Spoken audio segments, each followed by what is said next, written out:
केंद्रीय मंत्री चिराग पासवान ने बिहार विधानसभा चुनाव को लेकर लोकसभा नेता प्रतिपक्ष और कांग्रेस सांसद राहुल गांधी के बयान पर कहा कि इनको पता है कि ये लोग बिहार का विधानसभा का चुनाव भी हारने वाले हैं, तो उसी की भूमिका तैयार की जा रही है। हर बार जब जब ये चुनाव हारे हैं तब तब इन्होंने नए बहाने तलाशने का काम किया है। अब ये मानकर चलिए कि इन्होंने बिहार विधानसभा चुनाव में भी अपनी हार स्वीकार कर ली है। करने के लिए बहाना बनाया जा रहा है। इनको पता है कि अब इसके बाद ये लोग बिहार का भी विधानसभा का चुनाव हारने वाले हैं, तो उसकी भूमिका तैयार की जा रही है। और ये भूमिका इन्होंने हर बार जब जब चुनाव हारे हैं तब तब नए बहाने तलाशने का काम किया।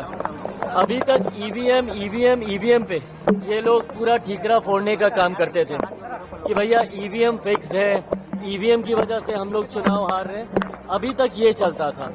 अब वो बहाना पुराना हो गया, तो अब इन्होंने पिछले चुनाव से, महाराष्ट्र वाले चुनाव से अब एक नया बहाना, जिसका इस्तेमाल इन लोगों ने दिल्ली में भी करने का काम किया। अब उस बहाने के तहत ये लोग क्या कह रहे हैं कि फर्जी वोटर तैयार किए जा रहे हैं और जिसकी वजह से हम लोग चुनाव हार रहे हैं।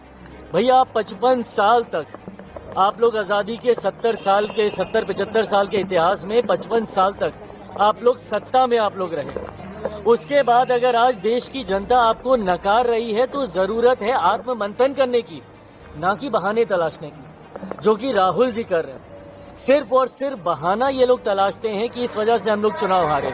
अब ये मान के चलिए कि इन्होंने बिहार विधानसभा चुनाव में भी अपनी हार स्वीकार कर ली है।